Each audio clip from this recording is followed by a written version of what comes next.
a never-ending nightmare. That is supposedly what's happening behind the scenes right now of an office that is meant to help people in their most difficult moments financially here in New Hampshire. So who wants to talk about bankruptcy law? Very few people, at least to me. It's really boring, it's hard to understand, it's a headache. But I happened upon some documents that caught my eye because someone is raising the red flag, essentially saying that the situation with the Chapter 13 bankruptcy office in New Hampshire is dire right now.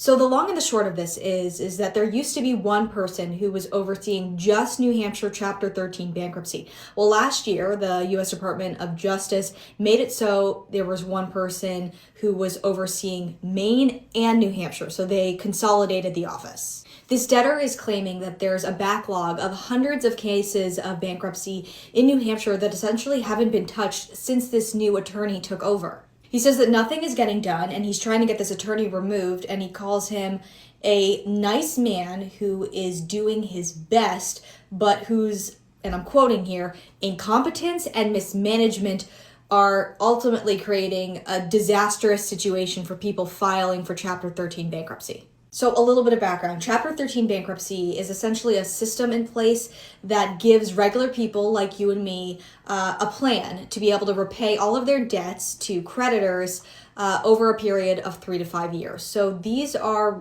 regular people who are kind of stuck in limbo right now.